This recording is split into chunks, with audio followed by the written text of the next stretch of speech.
Okay, hello everyone. Welcome to episode 11 of Down the Pub podcast, brought to you by Wolves of Westminster, the podcast where we bring you all the political chat you would probably have at a pub once every other interesting topic is done to death.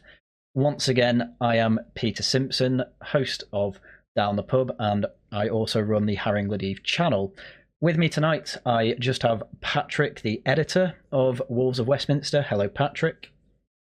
Good day, sir. And once again, it's been a crazy week of news with plenty to talk about. Again, we've really started this series in the perfect few months where everything's a roller coaster. And we never struggle with topics because after the budget, which obviously last week, it was basically an hour of talking about the budget. It turns out that there's quite an embarrassment for both Keir Starmer and Rachel Reeves, because it turns out that a lot of people struggle with this, but a lot of people want to say they've lied, but you can't really say that about MPs because they're not allowed to say it in the House. But effectively, we've had pretty much confirmation from the OBR that they told Rachel Reeves that in the 27th of September, I believe it was, that they were in budget surplus by 4-point-something billion pounds. And obviously, all we heard, the kite flying for the 2 months before the budget, was leaking all this stuff we're potentially going to do with tax rises because we need to fill a black hole that was 30 billion or whatever. And it turns out, no, actually, you're in budget surplus. So they've lied to the country. They've possibly misled the House, allegedly misled the House. And apparently even some cabinet ministers are saying, we didn't even know that we were in budget surplus. So they've not even told the cabinet this relatively, I'd say, important news. So I think we're in a when not if situation of when are these two going. Well, that's it. I think a lot of people are basically suggesting it's going to be after the May elections, which has been rumored for some time. But it is, I mean, you remember Amber Rudd, she went over the fact that she technically misled the House, but over reports that were false. Well, not false, but that were Misleading. That were misleading, that were given to her by the civil service. And so a cabinet minister, a very senior one, can go just for that. Yeah. Well, I mean, similar with Boris Johnson, to be honest, because he was just telling the House what his own advisors were telling him about COVID rules. Yeah. But this is not Angela Rayner. This is Rachel Reeves, frankly, knowingly almost going against advice. Well, I think this government has come into office attempting to paint a certain picture, and then when it turns out that actually that picture was a farce of its own, shall we be honest, that is not to say that I, throw my weight behind Conservative management of the economy any more than I throw my weight behind Labour management of the economy, any more than I throw my weight behind what might end up being Reform's management of the economy. But it would appear that it is a classic one, isn't it, of the tail wagging the dog, where and you see it so often in the media as well, which I'm sure is quite why they were so happy to lap it up. Mainstream media, I mean, we need, in order to sell the picture that we want to sell, we need certain facts to be true, right? And then you end up finding out that actually they're not. So do you row back on that? Apparently, if you're her, no, you don't. So there we are. And with that said, the OBR is one of the more criticised public bodies. As in, one, why does it exist? And two, has it ever really been very right about very much?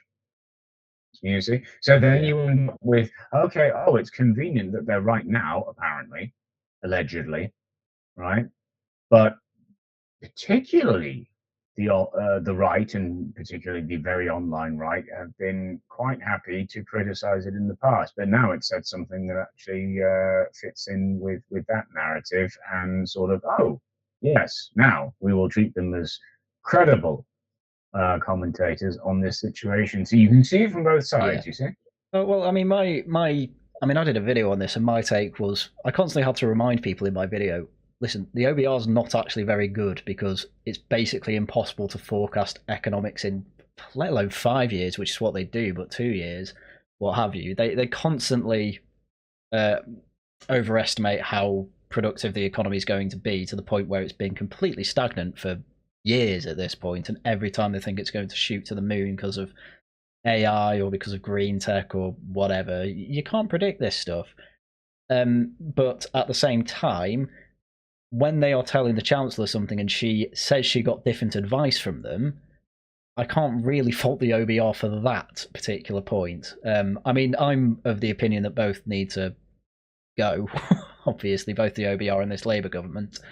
But that doesn't mean that the OBR actually hasn't done much wrong here in terms of procedure that they have been given.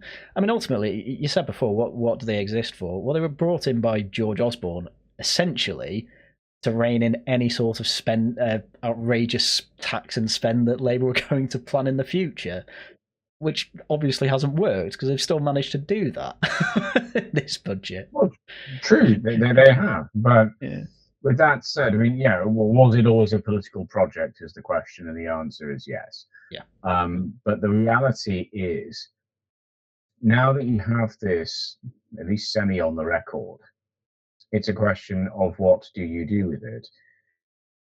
But as we said before, this is politics, and we have a Labour government with a very large majority. So the end result ultimately of it is if they don't like it, they can just ignore it.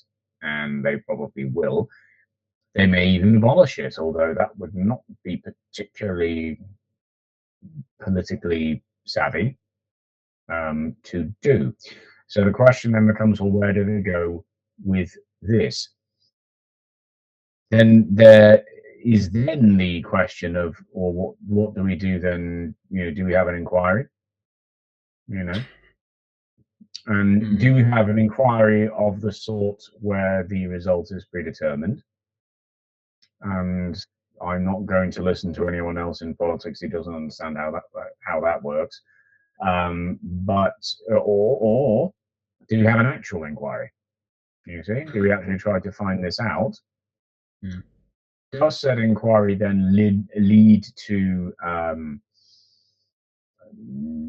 something that actually happens, or does it not? Or does such an inquiry, the threat of it hanging over people, encourage them perhaps to step back from their roles, even though it hasn't actually taken place? Now, I mean, if you look at Boris Johnson, for example, an inquiry found that it was likely that he ought to be suspended from the House of Commons for 30 days. He then stepped down because he wasn't willing to.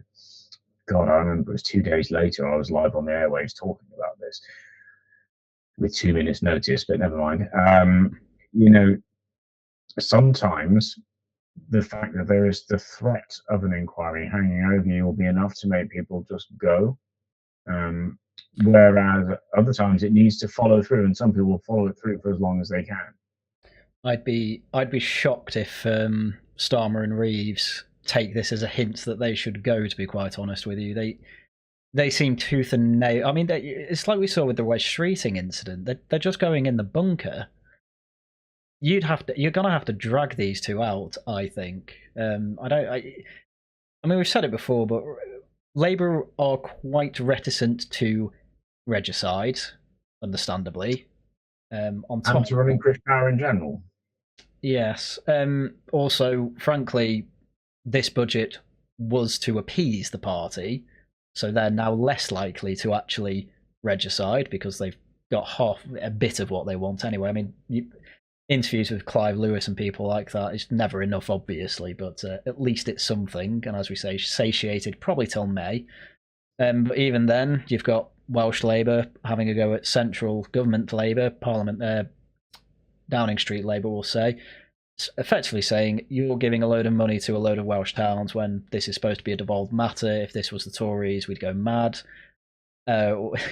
Which did make us quite happy in a Reform branch meeting recently because of the infighting. But so there is still a bit of infighting, but the Parliamentary Labour Party seem they still seem to prefer Andy Burnham, so I don't know how he's going to get in anyway. It's just a bit of a mess. So now you have to rely on procedures like this from the OBR, but I don't. They just don't seem to have a theoner, I guess you'd call it. I don't think that's quite the right word, but or at least a self-awareness that this is the hint for them to step down. But then the problem with that is who's going to be better than Starmer and Reeves. Quite so. I mean, sometimes in politics, we keep you keep the current front runners there because then you can blame them for everything, and then you wait for somebody else to come along, maybe.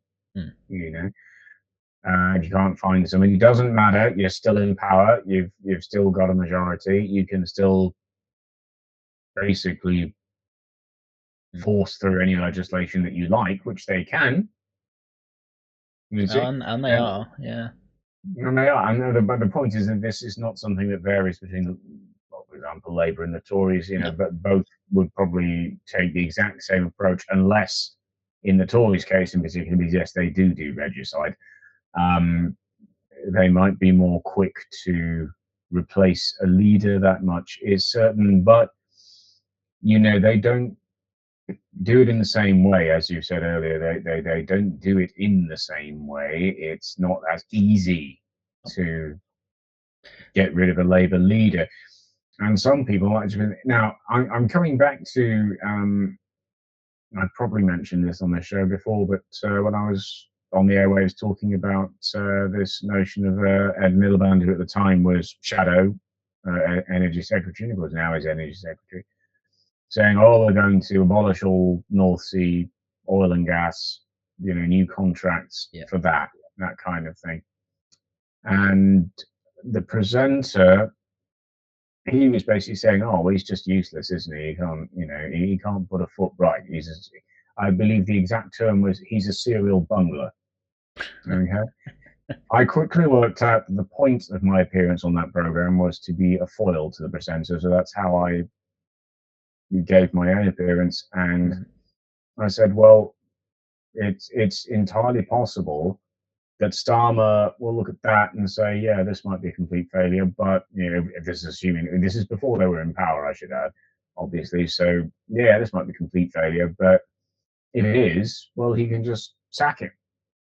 He can say, okay, you tried this, it didn't work. I'm getting rid of you because you're apparently useless. But this is often the game that is played amongst the top players in politics. And to be fair, again, I can't even limit this to Labour. I mean, look at the Tories. Liz Truss.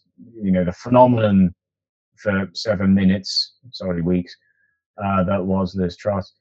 I mean, she sacked her own chancellor for implementing her own agenda. It's still, I still don't. Well, I do get why. It's because a whole party told her to. But yeah, I mean, in a book, she says her husband made the point of, well, you sacked your own chancellor. You can't do what you got into the number 10 to do. What's the point in staying? Hence, she resigned. I mean, speaking of, just quick aside, speaking of Liz Truss, have you seen that she's launching a new online show, podcast, or something like that tomorrow? And it's called Home of the Counter Revolution, something like that. I have not seen that it was tomorrow, but I do know somebody who was initially made an offer to help produce that show. This thing has been in the works for some months. Oh, fair enough. Actually, quite a lot of months. And I think I can get away with this if I don't actually name the person. But somebody who has been involved in production was offered £96,000 a year. Ooh. Wow. To help produce this stuff, assuming it is this stuff, which it probably is. That's more than an MP earns. I know. I should have got me. I'd have produced that. And I'm thinking, well, let's just say it's more than twice that person's current salary. Oh wow! And that person turned it down. What? Okay. A lack of I'm agreement interested. with Sorry, I'm stunned a into lack, silence there. a lack of agreement with the political values or goals of such a hypothetical operation. Which, given that I'm in financial distress at the moment, yeah, yeah. And Well, I mean, the listeners can't see it, but I'm watching your face right yes, now, so I'm Peter. very And emotive. People don't actually know this, but my face does get quite emotive. I mean, I'm just trying to think. Like, I'm not being funny, but Liz Truss isn't exactly, economically she was a bit of a maverick, but she was a bit woke when she was in the cabinet, which I know she's not anymore because she's obviously riding waves there. But I'm just interested in what the political disagreement could be there. I mean, having said that, I know Liz Truss is also in with the new culture forum, let's say. well, I think, as I say, it was a disagreement around values, Okay. as to the actual overall ultimate goal or aim of that project. Well, that's And very it is principled of this person, I have to say. well, absolutely, Yeah. absolutely, it is, and I will, in a Commend. sense, I will applaud that. Yeah, definitely. Yeah. But that you, in fact, I know one of this person's former employers who also said that they thought this other person had made the right decision in not going for it. So, what that says to you is that this notion this proposed initiative Hmm. is apparently quite, I wouldn't say toxic, but it's quite controversial, even amongst various wings on the right of the political spectrum in this country. Hmm. So there is some evidence there to be, well, not evidence, but there is some suggestion there perhaps to be saying, perhaps some things you just don't want to step into, even if you're being offered twice what Oh yeah. more than twice Well, what you're earning at the moment, and more than an MP earns. yeah. Said person, by the way, has been working in a newsroom Hmm. for 3 or 4 years, something like that, Oh, quite young then. and was now being offered over twice their annual salary to manage one. Now, working in a newsroom is one thing, but managing one is Hmm. quite different. Then again, this is a massively smaller scale operation. Okay, so Sure. when you think about these kinds of things, you know, this this is the thing with Westminster insider circles. Yeah, Hmm. these are matters that turn the brain Hmm. in some ways. Um, but yes, I think it is one of those things where the Liz Truss new initiative thing. I mean, it's been in the pipeline for some time, um, Hmm. but we're going to see apparently quite shortly how it is that it manifests Yeah. itself. If you read her book, it is basically along the lines of this really wasn't ever any of my fault, and this is kind of Yeah. what people do um, when they need an outlet. Hmm. And there are a couple of other people you've talked about on your channel who I think of who we could say the same thing. Yeah, I think a lot of people I talk about on my channel are a bit like that, to be honest. But well, maybe not Zach Polanski, but yeah. Um, no, because I did watch the. I watched. She kind of threw out a trailer video on a YouTube channel today. It's not had many views. I actually left a comment that actually ratioed the likes at one point, which was quite funny. But effectively, it sounds like she's going to do more complaining of, oh, I'll tell you who was really in control in my time as prime minister and who really undermined me. Things like that. And I just keep thinking, is there any point? Like, what's that gonna do? It's a bit like I don't know if you saw. Did you see in the Spectator? John Power wrote an apology to Hope Not Hate and one of their activists or journalists, whatever, um, because there was the whole thing about he had a fake passport and then it turned out actually he didn't because he legally changed his name and that's not technically illegal. Um, but it's like when people have a go at Hope Not Hate. I think what's the point? Because they're a state asset, as you keep claiming anyway. And if you keep saying they're getting away with things, how is you reporting it going to stop that? Then when you actually do report on it, you get humiliated and have to write a humiliating apology, when in reality, really, you have to win an election and stop funding them, because they do get public funding from the Home Office. So, well, what will have happened is that, yes, you're right, they do. But what will have happened is that somebody will have given somebody else, in this case, this person, some advice, potentially legal advice, or potentially some other kind of, it could be political advice. Yeah. If you just do this now, you can stave off the worst of the repercussion. You see, but politics is always about repercussion, as we were speaking before about off air. Powell, for example, he certainly found out what happens when you say something that might well be true, but it's not going to get you anywhere. Yeah, exactly. So, and I think Liz Truss might find that out as well. But the thing with Liz Truss is, because sure, obviously she's no longer PM, but she's also, just to invert the letters, no longer an MP. So she can, in effect, in political terms, she can basically, now this might be an oversimplification, but she can basically now do what she likes. Okay, she can put whatever she likes out there. You only get one shot at being PM.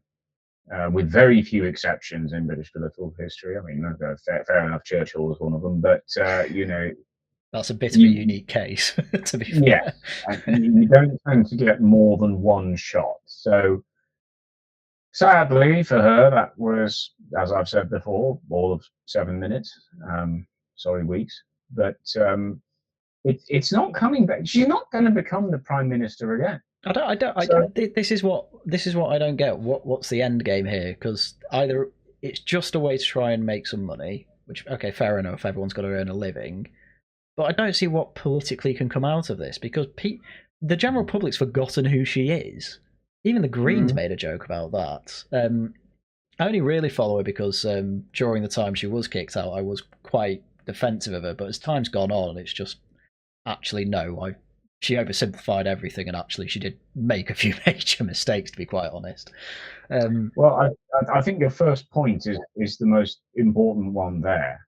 Is it just to make money? Now, actually successful PMs, which, sadly she cannot be counted as, well, they do this all the time. It's the after dinner lecture circuit. It's the speeches circuit. I think probably Sir Tony Blair is right up there with the ones who've made the most out of that. But a lot of them have, and it's having the experience of having been PM, which usually lasts for a bit longer. But still, you've been the PM, and in fairness to this trust, look, I mean, the Queen died 2 days in.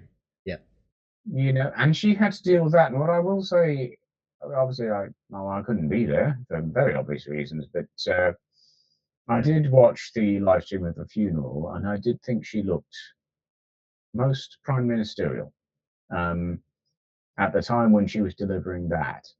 So you become prime minister because, all right, the members elected you, but the country didn't elect you. And then 2 days later, the Queen dies. Right? So she had that to deal with. I think if I were to comment on that, I would say, in terms of our overall policy program, I think it was a bit too immigration friendly, but not only that. I think there were the good points for me were taking a penny off the pound in income tax, and certain measures like that. The trouble was that they weren't funded, and when we look at that,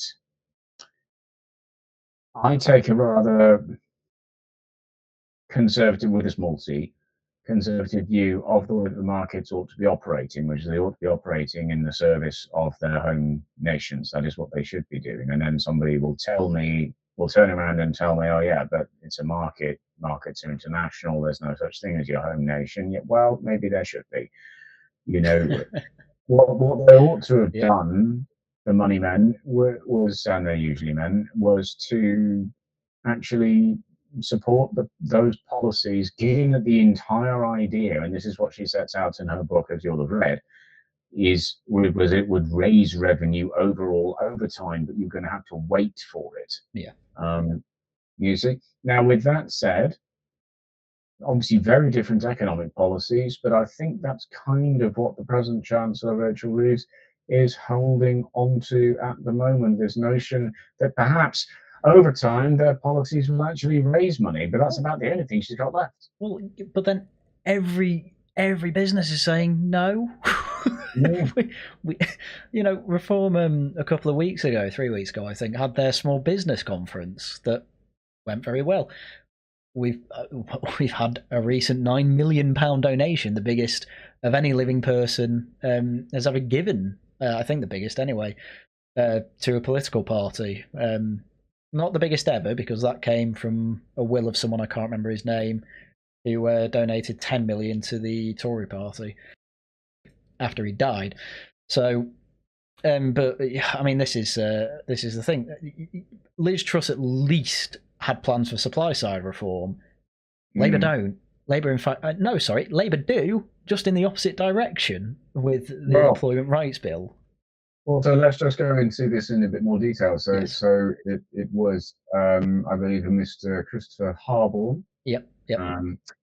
According to the BBC, it is indeed the largest ever single donation by a living person to a British political party. It was £9 million, and it was donated in cryptocurrency. Now, interestingly, yeah, of course it was. I mean, but then again, part of the point of cryptocurrency is supposed to be untraceable. So apparently, it wasn't that untraceable. So, well, to be fair to Reform, they have to declare it. Yeah, no, I get it. I'm just saying it's just, there's an irony in that that's just quite funny. Yeah. But yes, indeed, £9 million, and yeah, I mean, it does show a certain, well, a show of confidence, I suppose it does. But I mean, I was at the Reform conference, this year's one, and I know you were sorry you were not able to make it next year. That one. No, yeah, and they did have this massive stand there that was all about crypto.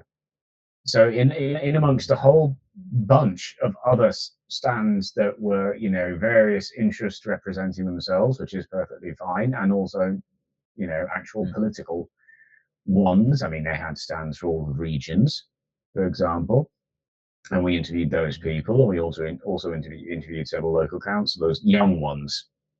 They were all right. We wanted a lass, and we couldn't find one. So I don't know if that says anything. Anyway, that's not the point. But there was this whole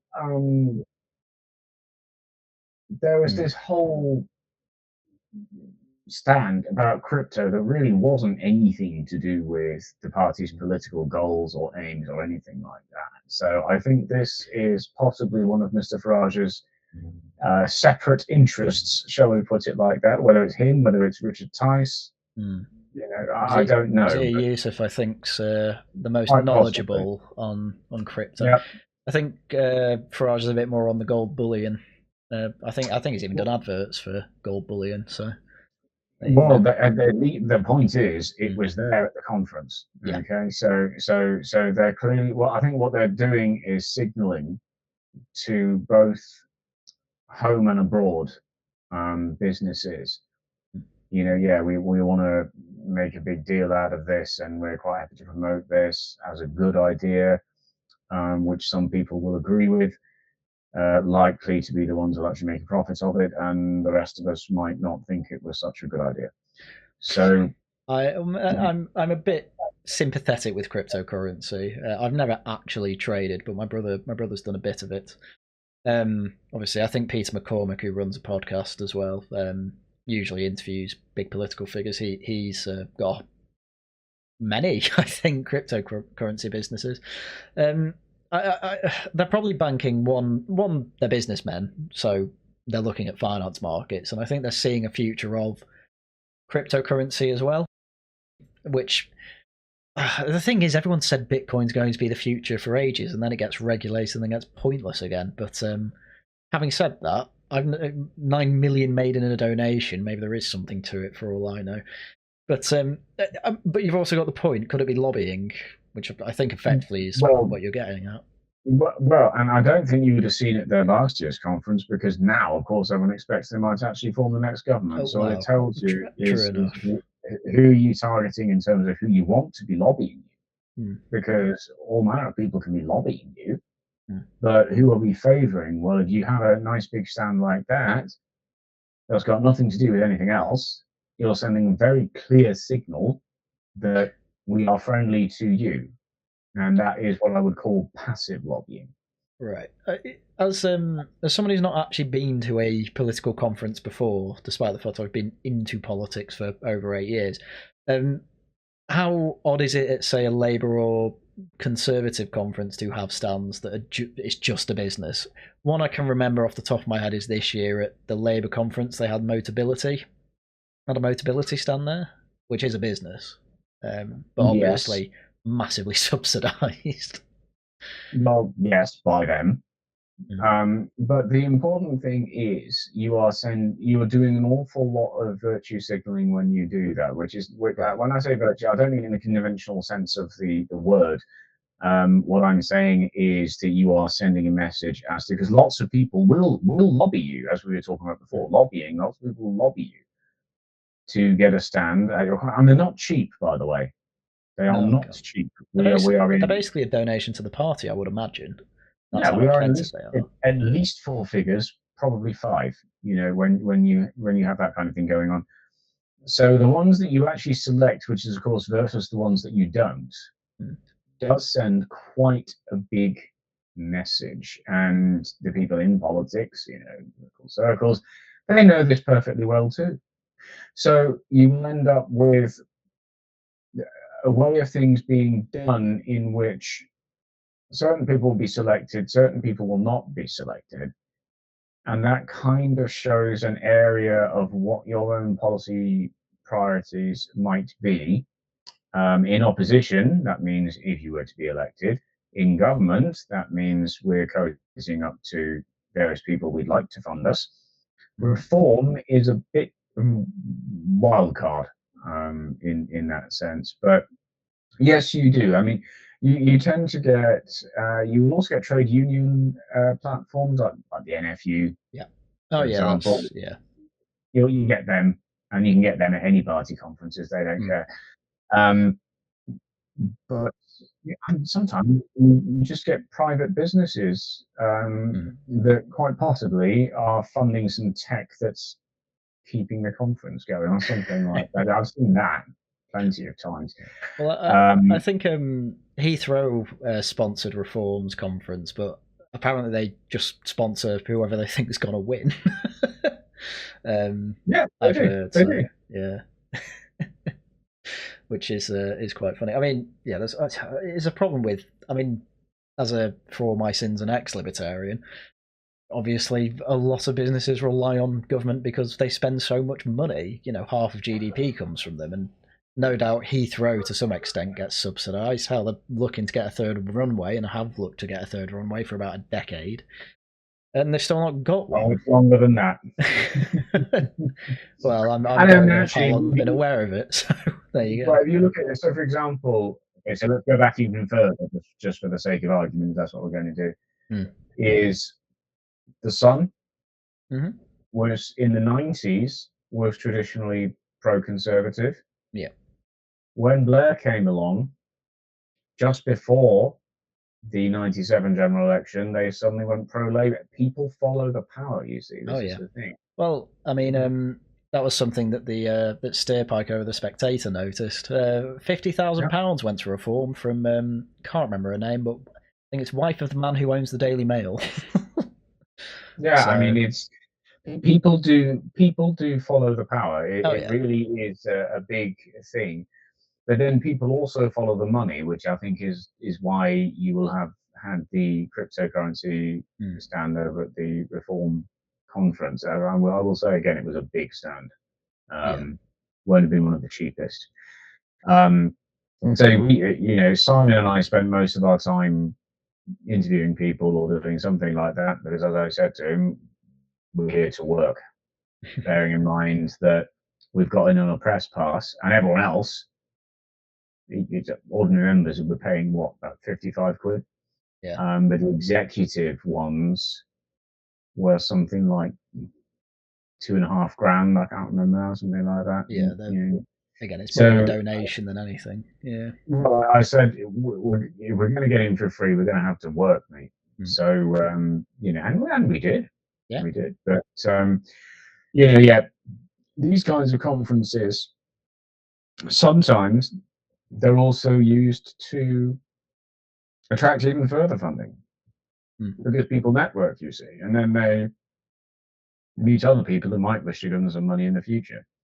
I mean, they've already paid enough money to get their stand set up. But what you're really hoping is that you can somehow introduce them to some other people who can then reintroduce them back to you. That's usually the way it works. No, seriously, it is. And get even more money out of them. No, seriously, it's quite cutthroat, this the way this kind of thing works. So I would always say to people when you actually go to party conferences is do have a look at who has shown up and have a sense within yourself of why they're there. Yeah, well, actually, now that you mentioned that, I'm thinking back to Motability at Labour. They cut the luxury cars in the budget, so that's quite a funny one to think about.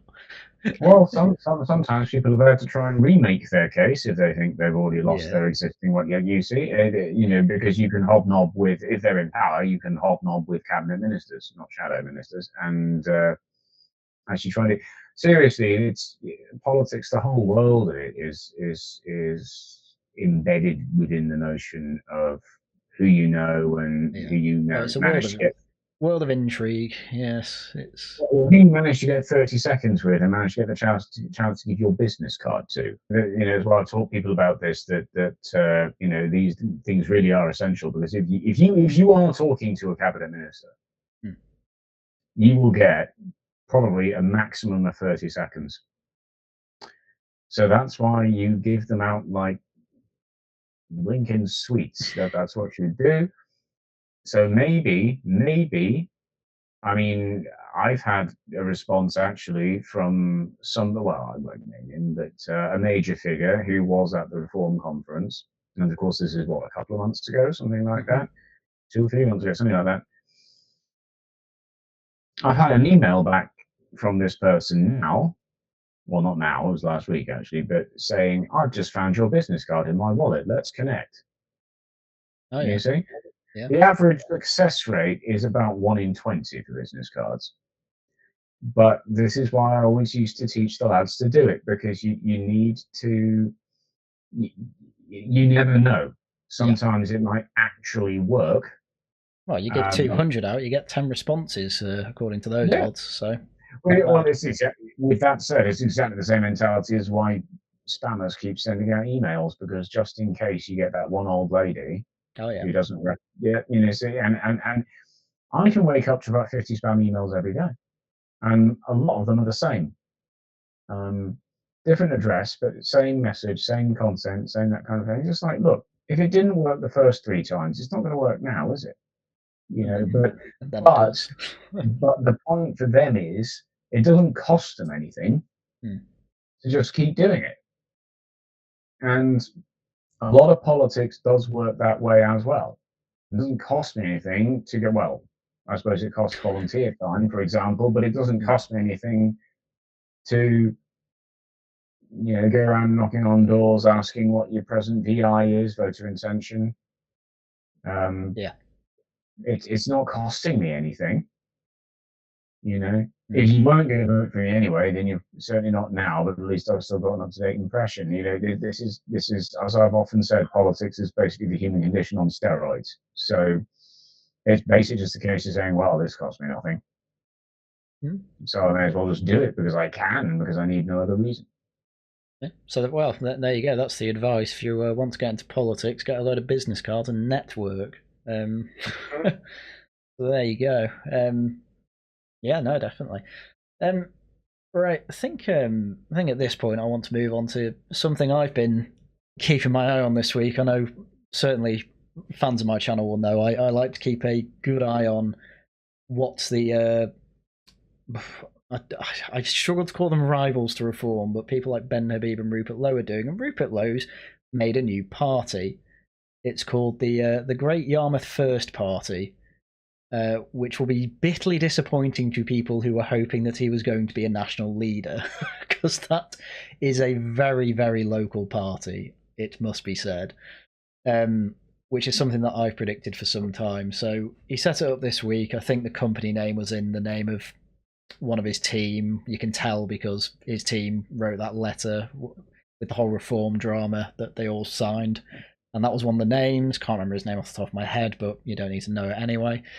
And he's launched it obviously for Great Yarmouth. BBC interviewed a few people there, and they were very happy with it because he's very popular in Great Yarmouth, because he's very interested in what they actually have to say. He's a good local MP. He enjoys being a good local MP, and so he seems to be doubling down on that.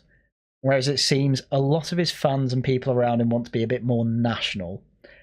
So it's confusing me as to why he's done this. On top of that, actually, first 500 members get free membership on a courtesy of Rupert Lowe, which is obviously very enticing to join the party if you're in Great Yarmouth. But obviously he's got national projects like Restore Britain and the Rape Gang Inquiry on the go, which I think he made a recent statement on the Rape Gang Inquiry as well, saying they're going to do some of the, I think they're going to live stream it or record it, some of the parts of the inquiry where they ask questions. I can't remember the name of it off the top of my head, but no, he seems much more interested. Witness testimonies, yes. I think it was called that. But no, you see, I as I've said for some time now, I think Rupert Lowe, the man's very interested in local politics, which is quite funny then that he's an MP. But he seems to get on with certainly quite a few of the councillors there. So I think he's made a local party for them to all. I mean, it's not on the electoral register, but it looks like it's heading in that direction. Otherwise, it's just a network for local councillors, and I believe he gets on obviously with Tories better than any other party there. So. Well, it's probably true, but what I would say is it seems to me to be tactical. I wouldn't go so far as to call it strategic, but it would seem to be tactical because he knows perfectly well that however popular he might be locally, he's only been there as an MP for what, approaching a year and a half now. Yeah. So, and the Reform. He came in as Reform, and now he's not Reform, and now they don't like him, and he doesn't like them. Yes. So if they field a candidate against him at the next general election, whenever that may be, and they almost certainly will, he's going to lose.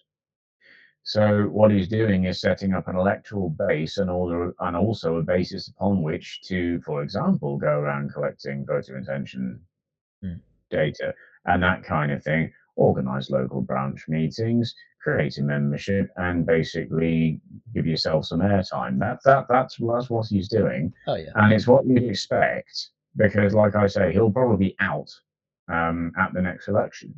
I mean, I think he's popular enough in Great Yarmouth to at least be competitive against a Reform candidate.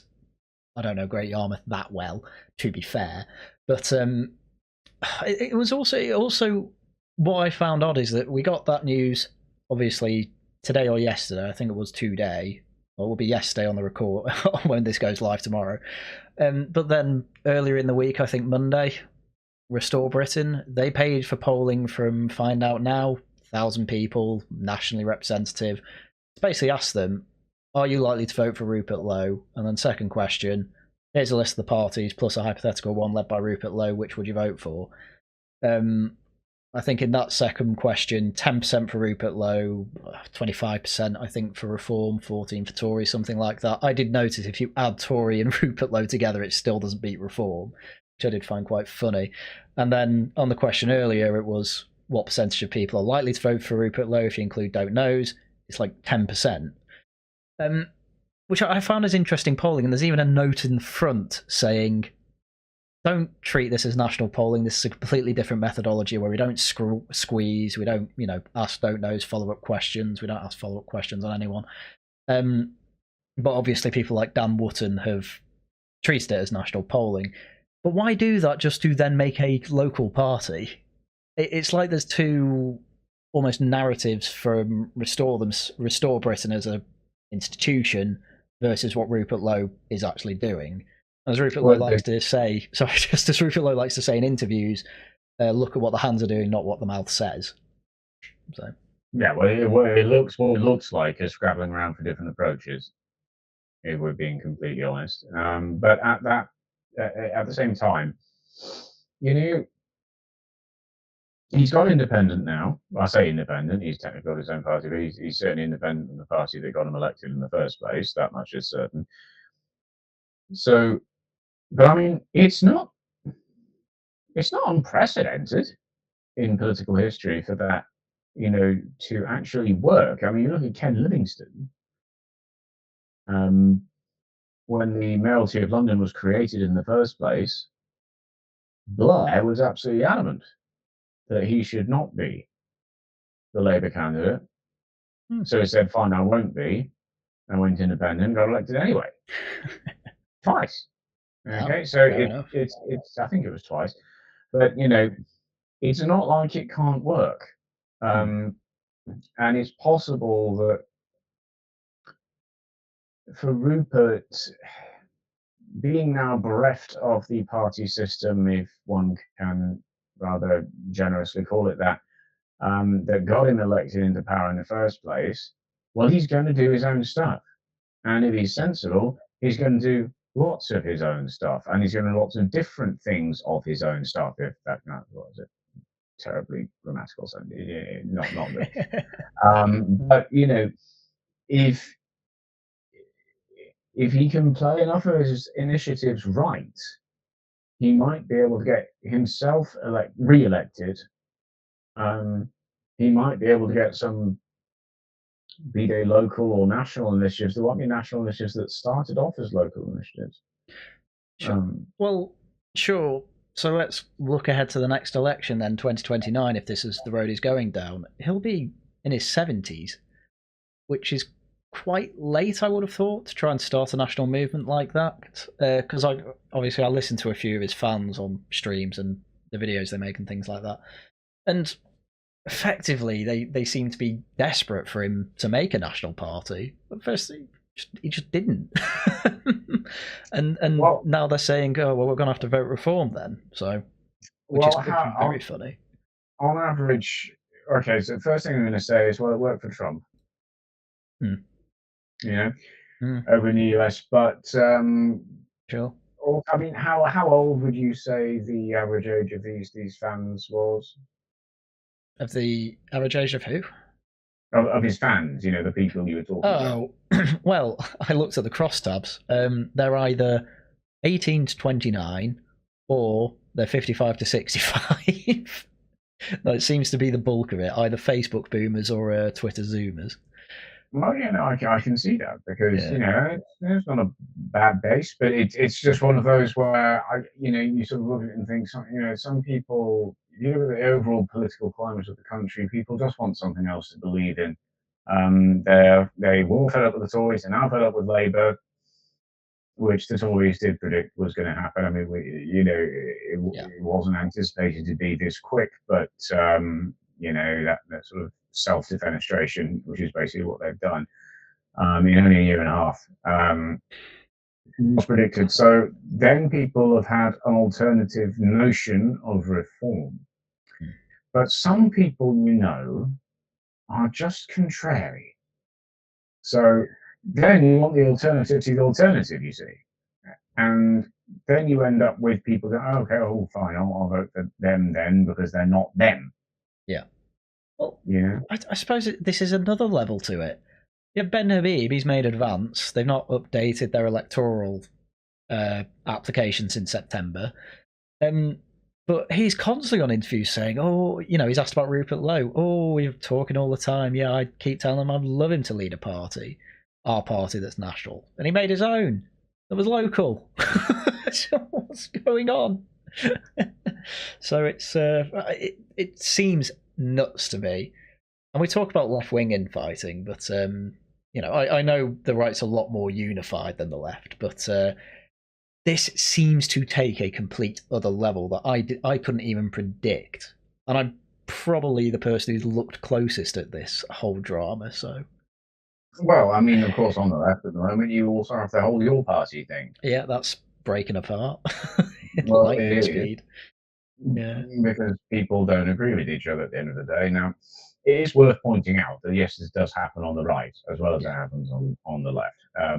I'm not fully sure that I entirely agree with you on the right is more united. I've seen enough of their factions. I've seen enough of the left factions, and Fair enough. it tends to come down to yeah. So okay, so from the right, you have okay, so you have the liberal free market people. Mhm. Then you have the libertarian people. Then you have the social conservatives, like Jacob Rees-Mogg, for example, who, as he himself says, takes the Catholic whip. Well, he does. Yeah, yeah. You have all that, and a lot of them don't like each other. No. And that's worth pointing out. You've got the in particular the neoliberal end, you've got the people who are very pro-immigration, for example, because line go up, as they say on Lotus Eaters. It's true, that is what they think. Yeah, yeah. And then you have the very much more ethnic bunch, for example, who are like, no. They're all on the right. They're very definitely not on the left, but they don't like each other, don't agree with each other. They're on the left. You have the people who are sort of traditionally described as blue Labour, for example, who are basically Tories, but we'd like to be in power now, please, that kind of thing. Yeah, they are. Well, they're Lib Dems, really, more kind of that way. I was going to say, they're not. They wouldn't even think about being socially conservative, I would have thought, but. Well, they wouldn't think of being called socially conservative, which doesn't mean they aren't. Okay, well, fair enough. Or willing, at least on the telly, to admit to it. You see, so you have those people now. Then you have the people in the middle, who are the sort of the general socialists, you might say, momentum style people. You go further to the left than that, you end up with various groups that have merged together, like Labour Against the Witch Hunt and Labour in Exile Network, which is now merged into the Socialist Labour Network. These are the people who are further to the left than Corbyn and McDonnell and someone like Owen Jones. Wow. They actually are. Well, it was quite funny because I was watching Owen Jones interview Zara Sultana, and he's like, "What do you mean nationalise the whole economy?" And she basically just said, "Well, nationalise everything. Everything will be a worker co-op." And he's like, "Yeah, but everything." No, seriously. So these people fall out with each other. But now you have a great deal of entryism with the whole your party thing at the moment. So the very, very far lefties, the SLN people, are bunching up now that they've decided to with the DSN, which is the Democratic Socialist Network, and they are attempting to influence that process of the whole democracy thing within the party. And what's now happened? No, Corbyn's gone, Sultana's gone. Sometimes you can give people too much choice, and that's what appears to have been found. So, I mean, honestly, the splits along the political spectrum on either the right or the left, they definitely exist. They definitely exist. I suppose the reason I say the right's a bit more united is because, as I said before, Lotus Eaters bunch, they're kind of at a point of, this is all a bit of a joke now, we're just going to vote reform. Like, we're going to have to. I guess the left-wing version would be, we'll just vote Green. Zach Plansky seems to be all right. So.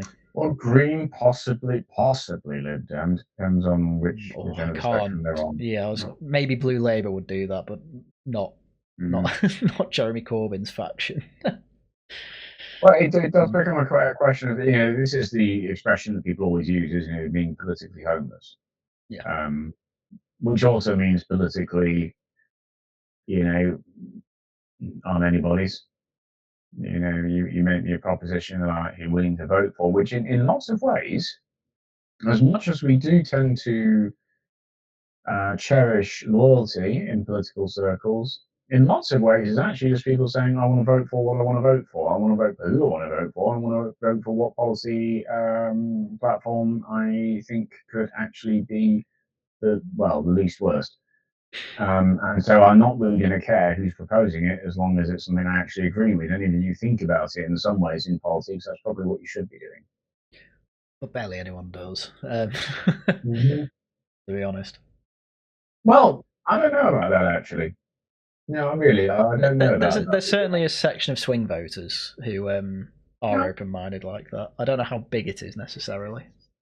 Well, I think actually I would argue for the opposite position that I think actually most people don't have a particular party loyalty and will just look, we'll just look at the manifesto, we'll just look at what is on offer, and they will go with whatever. So, what it is that they actually want, just as they should, rather than saying, so for example, if you look at the old Shire Tories, particularly in the Midlands and the South East, I vote Tory because I'm a Tory, that kind of thing. And I remember, in fact, without naming this person, the former site manager of one of the high schools that I used to work at, in I want to say mid-60s, sort of retirement age. Yeah. And she was one of those, I'm working class, I vote Labour. And that's it. That was that's as far as it goes. Yeah. Yeah, that is as far as it goes. So in fact, I think actually the whole swing voter segment is sort of like, well, actually, if you're voting according to your own principles, rather than just going down party loyalty lines, bearing in mind it is a secret ballot, for God's sake. Nobody's going to know. Yeah. How you vote. Well, you may as well do that, and I actually have rather more respect for that. Oh, fair enough. Yeah. I mean, we've talked about how voting is an odd one. I mean, my example is obviously my auntie. She votes. Oh, I don't know if she votes Green anymore, but she did at least in a couple of council elections because she had a good natter on the doorstep with someone from the Green Party for half an hour about Boris Johnson. I've met there's people my age who effectively just say I just do whatever my grandmother says. She voted Labour all her life. Now she's voting Green, whatever. It's like, okay. What I would say there is, and I've said this to lots of people before, is that we are what we learn, and we learn what we live, and what we live becomes our politics. So, because we live and we learn as we live, our politics may change. Oh yeah. I mean, I've been a member of the Conservative Party. I've been a member of the Labour Party. You see, so it's not one of those that we don't need to have tribes. You don't need to have bunches of people. Oh, that kind of person was always going to vote Labour. That kind of person was always going to vote Tory. I mean, yeah, there will be some of those who, effectively, in my opinion, are basically sheep. Yeah. On both sides of the coin, but definitely you make your own informed choice. Now, if you look at the last election that we held for the European Parliament in 2019, so that was what, March or May or something like that. Yeah.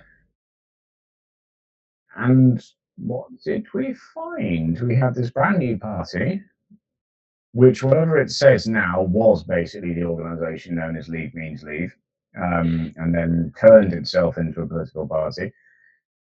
You had a lot of Tory voters, in particular, tacitly. It's only when you ask them about it afterwards, you see, saying, "Yeah, I voted Brexit Party in those elections." Oh yeah, no. Well, both my parents are like that. They're Tory voters pretty much all their lives. I think Mum might have done Lib Dem a few times, but yeah, no, they both voted Brexit Party in that election. Yeah, sorry to out them. because it was that election, and it was the hope that actually voting that way would make some kind of sodding difference, and so well, it did.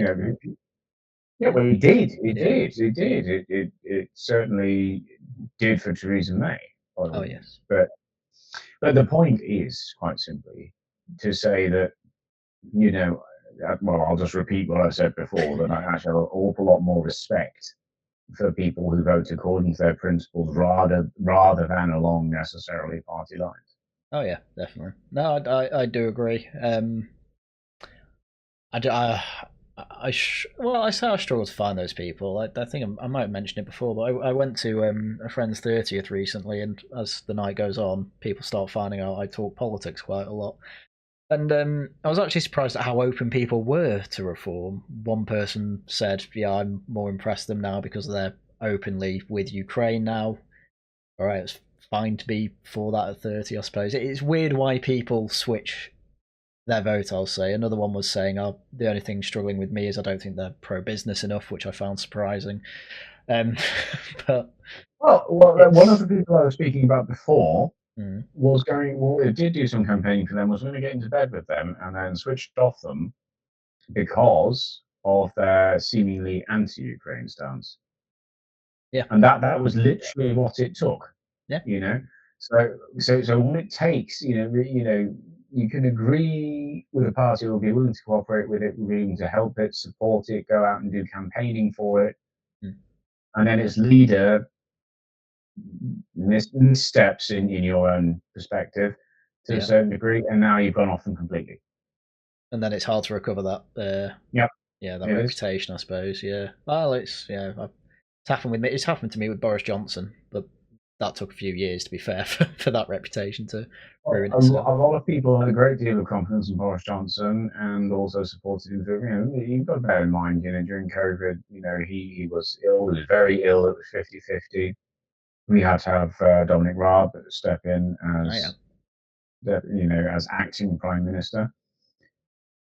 And people were very supportive of him. But now, especially on the very online right, you have this business of the Boris wave, and you say the online right. Perfectly normal people who voted Labour last election have been critical of that too. People I would never have expected to be critical of immigration too. So that's one of their successes, to be fair to them. It was, I think, a bit of a misstep that. And the trouble is, again, with the Tory party, Liz Truss was very pro-immigration, all that kind of thing, So I will finish up on this one by saying something I have said to a lot of other people before, which is that you can't run out of people who hate you, but you can run out of people who don't. Well, I think that's wise words to finish on, to be honest with you. That's yes, advice you've given me before, is certainly, but no, certainly keep your friends close, and do try and keep them on side, because you can do things to lose them. So, with that, thank you very much for coming on, Patrick. Thank you very much indeed, sir. And for the rest of you, thank you all very much for listening, and until next time, goodbye.